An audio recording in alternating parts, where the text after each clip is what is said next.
this is potentially building to the mother of all short squeezes. And I think the fact that they keep piling on more and more naked short interest on the Comex tells us that they're losing control of this. Hey guys, thanks for tuning in. We really appreciate it. I have back on the line our good friend Dave Kranzler from Investment Research Dynamics. And boy, we're going to have a dynamic conversation about all that's going on in the world, starting with Greece, then moving on to the silver open interest, which just hit an all-time high yesterday, and so much more. Dave, how are you?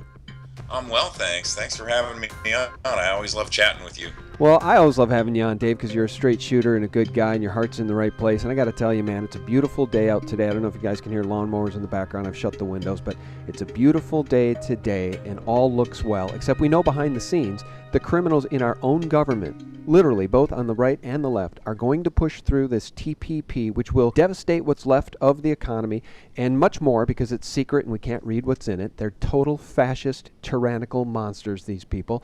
But it's a beautiful day out, and all looks well. Just like it's always beautiful in Greece. But under the cover of that beauty, the banksters will take the Greek islands, the public works, the water rights, the pensions, as they enslave Greece to more bailouts. I was reading yesterday, Dave, $100 billion is the new bailout package for Greece. These people are insane, and the only way this ends is for the people to rise up like Iceland did and say, hell no, and arrest the bankers. So, Dave, what do you make of what's going on in Greece? And then we'll move on. Sure.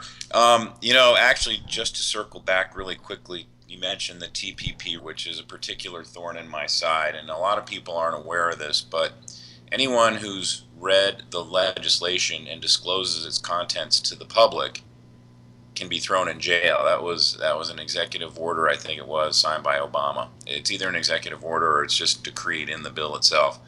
But and I emailed that to a buddy of mine, and he came back and he goes, yeah, that includes members of Congress. And he said last night he was listening to an interview of Marcy Kaptur, who's a representative from Ohio. And she said she was seriously frightened by the threats to prevent disclosure. And his comment on TPP is that it's horrifying. It formalizes the loss of America's sovereignty and replaces it with slavery. The loss of sovereignty has been going on for a while, but only in a de facto sense. So this TPP is, I've been calling it the final nail in the coffin of the middle class of this country. Yeah, it's that and more. It is total overt fascism. It is a lockdown of the economy. Jeff Sessions and Elizabeth Warren have been sounding the alarm, both of them saying that this secret trade deal, this secret Obama trade deal is literally what you just said. It's the death nail in what's left of our economy, and worse, because they can't even tell us what's really in it. They probably don't even know what's really in it. And what worries me is if you want to see the end of the alternative media, put this thing through, because within it is buried a bunch of new copyright laws and overreaching rules which allows the government, if it even suspects you have broken any copyright law, which will be new copyright laws, which will be far and overreaching, and if they suspect you've broken any copyright laws, there is power in this thing to seize your assets, seize your websites, and shut them down. Without writ of habeas corpus, without knowing what the charges are, without going into court to defend yourself, they'll just seize it and shut it down. It'll be a great way to put an end to all discourse and debate in this country, won't it? Yeah, and honestly, I wouldn't necessarily refer to it as Obama's trade bill. He's clearly the one that's championing it, and it's actually, this bill in and of itself stands completely in opposition to everything and all the principles Obama ran on in 2008, and that got him elected. And to me, what's really behind this bill is a massive amount of corporate money. I'm sure the large multinational corporations drafted it, just like Citigroup drafted the latest derivatives legislation that was passed by Congress. And it just goes to show that Obama is really nothing but a dish rag for the corporations who have bought and paid for the White House. Right. And you're right to say it's not just an Obama bill, because look at the GOP, look at Boehner get behind this thing and pass these it. Guys are just hand puppets for the big corporations and wealthy individuals like Buffett and Bill Gates who control them. Yeah, well, we find ourselves in a desperate situation now, and we, you know what, Dave? We've often said that the banksters, who essentially control the Congress and the Senate, the banksters, are going to do the same thing to this country that we see them doing to Greece. And everybody thought that was hyperbole. Oh, they would never come for our pensions. They could never take our infrastructure, our water rights, our public utilities. But that's exactly what they're going to do. And if we want to bridge back over to Greece. Look at this insane unrepayable debt. The ECB said to raise emergency Greek bank aid to near $100 billion. $100 billion, Dave. I mean, there's just no way that this thing can end in any way other than the whole of Greece being sucked up and taken in as an asset for the banksters, which I think is their goal. This Greece thing has been a serious Six Flags roller coaster ride. I mean, I said from the get-go that if you follow the money, and you can't really follow it because the real money is buried on off balance sheet in the form of OTC derivatives, mostly credit default swaps, that the banks have a huge exposure to. But I said from the get-go that the Greece and the Troika would work something out to kick the can down the road because there was financial motivation there. And then last week, it looked like they were gonna pull the plug on Greece, and I said, I publicly admitted I may be wrong. Maybe Greece leaves, but you have to question yourself through all the threats and jawboning that's been going on. There has to be a reason why the banks and the Troika are still at the negotiating table, and there has to be a reason why Greece is still at the negotiating table. I mean, why doesn't Greece just say adios and start printing up drachma? If German leaders don't want their taxpayers to subsidize Greek lifestyles, why doesn't Germany just say adios? Why is this negotiation stance still going on? And I've changed my mind again, and I think they're ultimately going to reach a deal to kick the can down the road. And again, I think it just points to following the money, or following it to the extent that you can. And again, it's unprovable because there's so much non-disclosure now, and so much the banks can get away with hiding their true balance sheet exposure to these situations. But I just know that, and this would include U.S. banks, I know that there's a massive credit default swap exposure going on at the banks, regardless of whether or not they've transferred their on-balance sheet debt exposure to the ECB, the EU, and the IMF. There's still the derivatives, and I have a feeling that's what this is mostly about.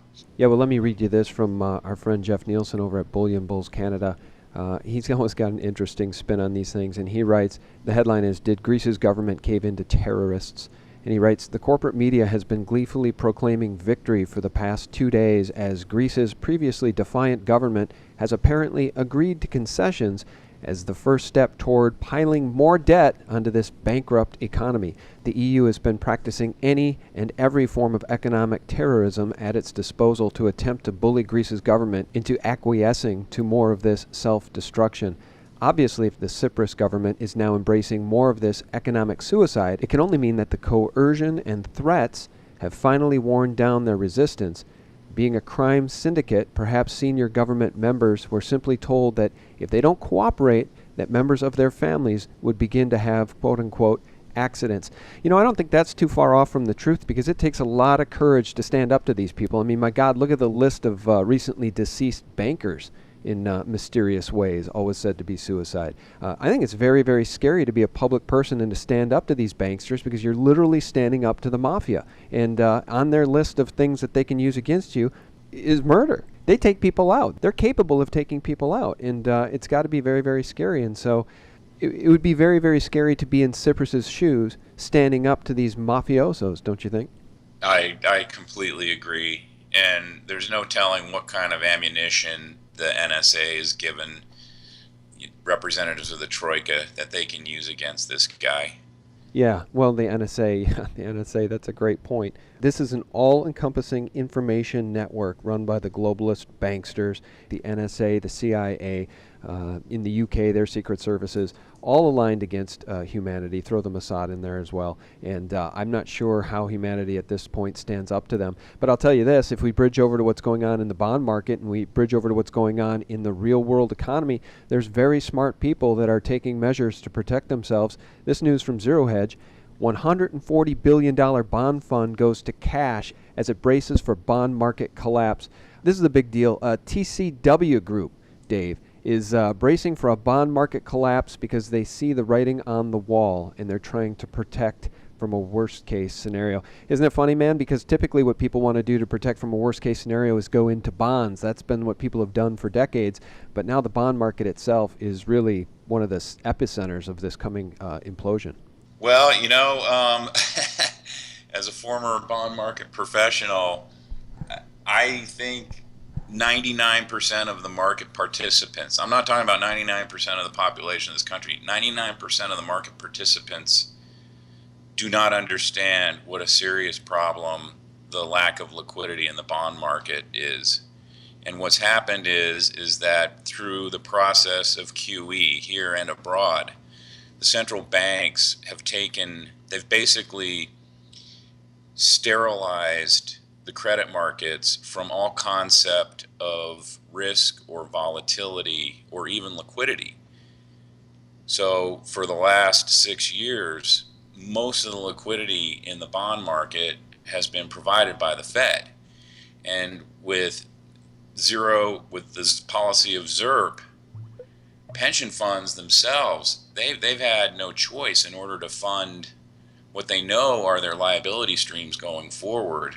They've had no choice but to take incredible degrees of risk in the bond market. And what's happened when you're going into a triple C rated bond that's yielding 4 to 5%, not only does that rate not reflect in any remotely way the credit risk that's embedded in that bond, but it doesn't have any reflection of the lack of liquidity. I mean, especially for corporate credits, investment grade or below investment grade, the rate should reflect credit risk and it should reflect liquidity risk. And there's no liquidity risk priced into this market. So what's going to happen? And everyone wants to blame it on the fact that the Wall Street dealer network has been forced to reduce their capital exposure. Well, yeah, they've been forced to reduce their capital exposure because the first time around they played the role that the Fed's been playing, and that they were making markets on bonds that they shouldn't have been making markets on, and they got stuck holding positions that the taxpayers had to pay for. So Congress said, no, you guys got to run a tighter ship. The taxpayers aren't going to bail this out again. And that's why the big Wall Street banks have pulled their liquidity away from the market. It's not only just regulatory, but it's just outright risk. And no one knows the risk better than these big investment banks because they're the ones underwriting this shit. Yeah. So at any rate, what's going to happen here is, and I'm actually surprised TCW was able to unload as much as it's unloaded without really affecting the market. I think they probably have been doing it. I would bet they've been doing it over the last 6 months in a very slow and methodical way. And that's just TCW, and they're not even close to being the biggest fixed income manager out there. Right. When we start seeing credit events and when we start seeing the market force interest rates up at the long end, which we're starting to see right now, what's going to happen is you're going to get the Fidelities and the Putnams and the PIMCOs of the world and the BlackRocks of the world, and they're going to be looking for bids.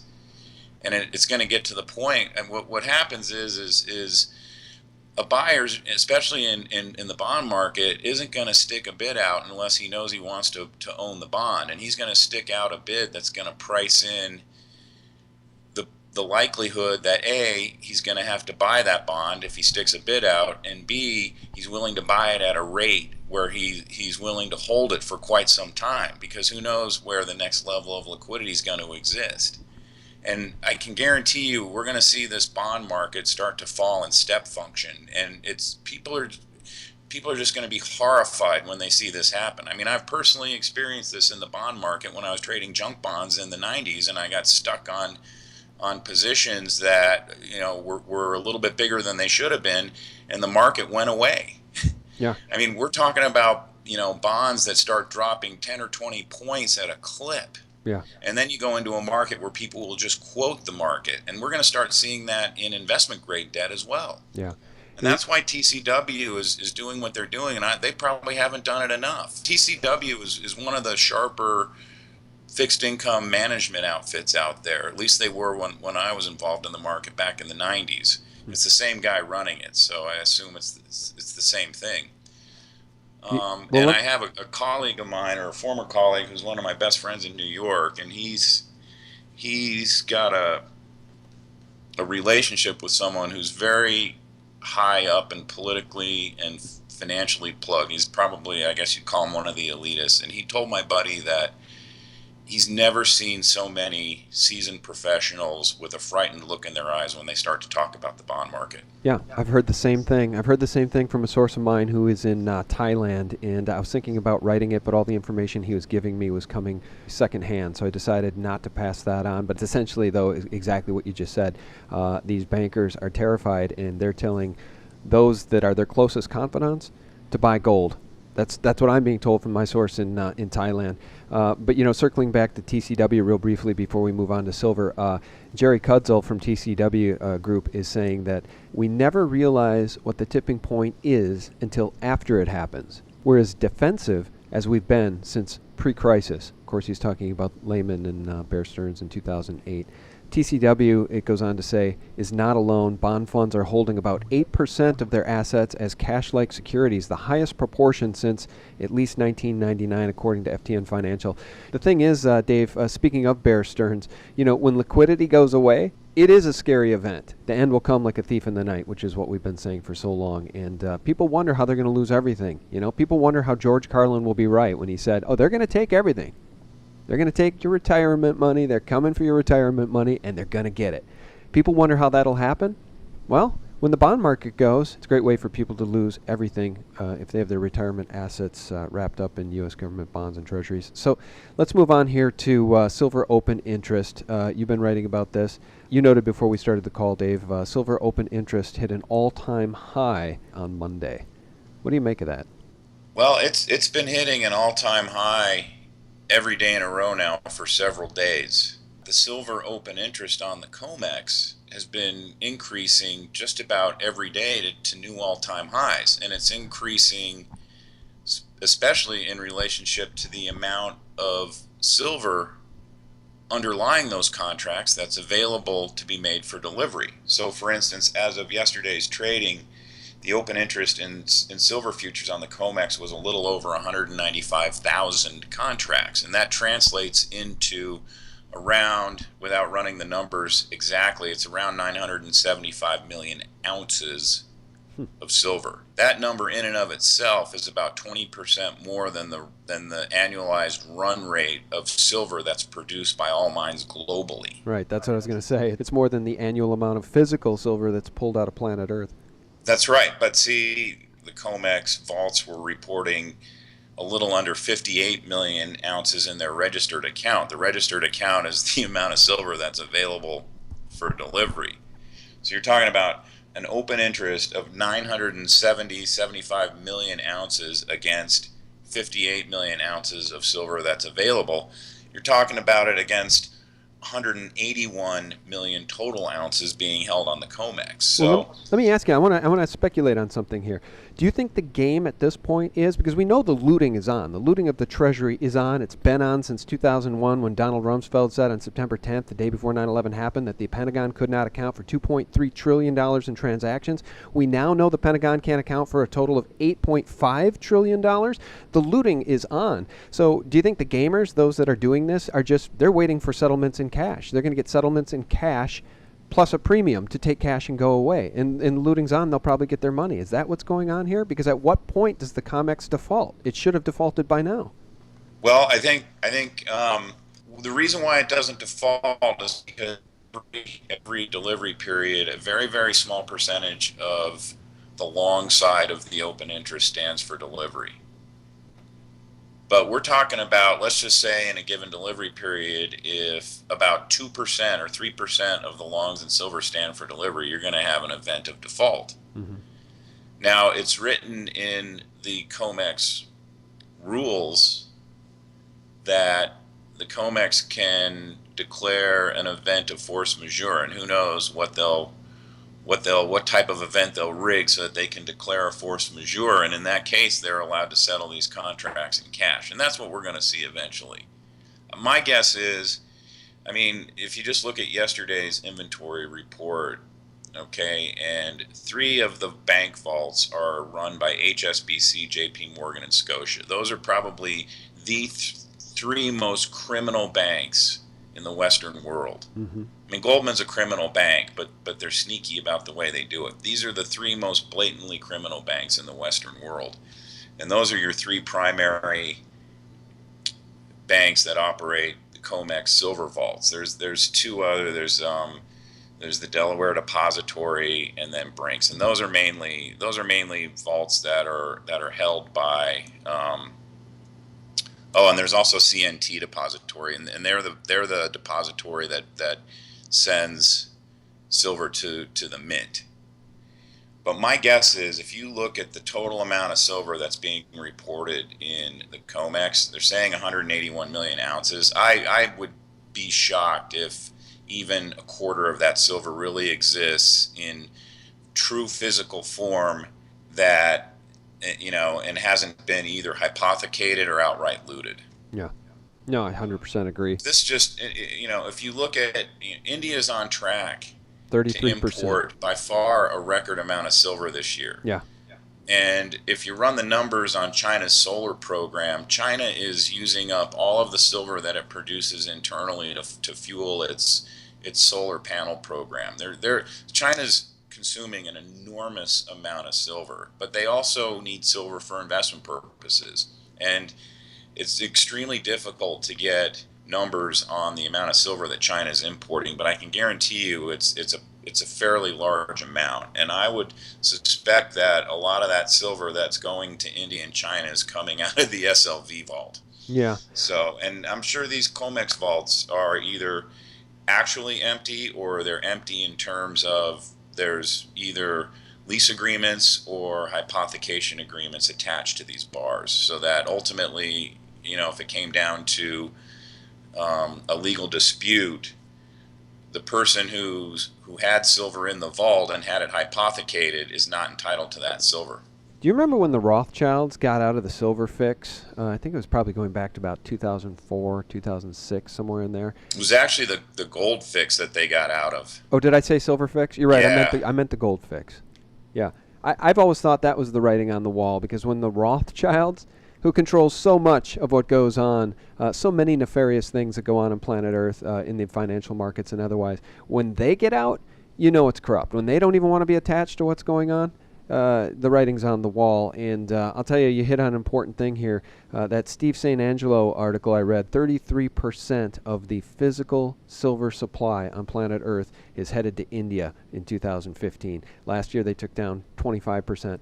If they take down 33% of the physical silver supply this year, that only leaves 67%, Dave, to divvy up between investment demand worldwide and industrial demand worldwide in Japan, China, Russia, Saudi Arabia, the United States, Canada, goes on and on and on. Nobody can tell me with a straight face that there will not be a deficit of physical silver here in the next 5 years, if there isn't already. There's one that's building, and there's been rumors coming from pretty credible sources out of London that people are thinking that there may be a shortage of silver at the refineries by this September or October. Yeah, I don't see how there couldn't be. And as our friend Rory always likes to ask, where is it all coming from, Dave? Where is all the silver coming from? He asks that every interview, and I think it's a great question, because it's one that needs to be asked, because I'm curious too, especially when they've gutted the primary silver miners. Well, what should be frightening people is the fact that we can't answer that question.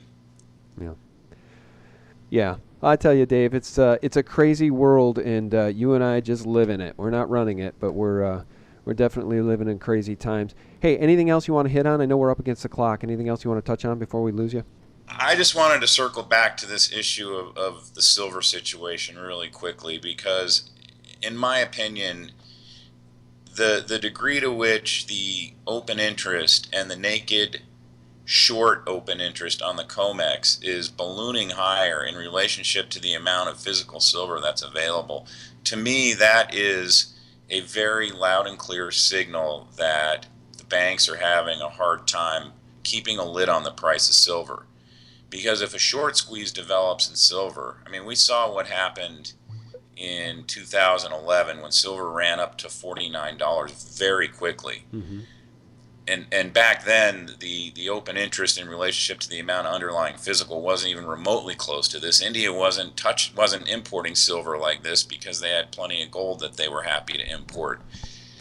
I think this is potentially building to the mother of all short squeezes, and I think the fact that they keep piling on more and more naked short interest on the Comex tells us that they're losing control of this. And I don't want to put any time frame on when this thing's going to explode, but when it explodes, it's going to be a doozy. Yeah, I agree. And let's just circle back and remind people, because all this stuff goes down the memory hole. On June 9th, you wrote, "A derivatives bomb exploded within the last 2 weeks." And a quote within your article said, "I've never seen so many sophisticated Wall Streeters this scared in my entire career." So now we come full circle because, again, people need to remember it was the sudden firing of Deutsche Bank's co-CEOs that same weekend, just a few days prior to you writing that article in which you say the brown stuff is about to hit the fan. So we don't know what's going on behind the curtain. We really don't know. I've always said the most dramatic story in the history of the human race is what's going on in the boardrooms of J.P. Morgan, Goldman Sachs, the Fed, the central banks. They're trying to keep this thing stitched together. And I'll tell you what, when the derivatives thing blows up and the bond market goes, that's it. That's all she wrote. I couldn't agree with that more. Yeah. Scary times, my friend. It's always great to have you on just to process this stuff because it helps to articulate this stuff because so much of it just literally goes down the memory hole on a daily basis because so much is happening so quickly. It's literally impossible to keep up. Dave, thanks for joining us, and just remind people about your website and all the great stuff you have over there, will you? All right. The name of my blog is Investment Research Dynamics at investmentresearchdynamics.com, and I try to publish some original content 2 to 3 times a day if I have time, at least once a day. And I also offer mining stock and home builder research reports on my blog. I also have one on Amazon, but it's tough. The home builder and the Amazon report are geared toward people who are looking for short sell ideas, but obviously with this bubble in the stock market that's being blown, it's futile to try and short anything right now. But if you position yourself slowly and methodically, there's a small fortune to be made shorting this market. Thanks so much for tuning in. Dave, thanks for your time, buddy. Thanks for having me, Sean. Always a pleasure.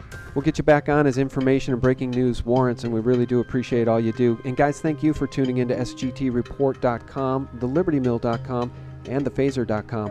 Real news 24/7. God bless. Have a great week.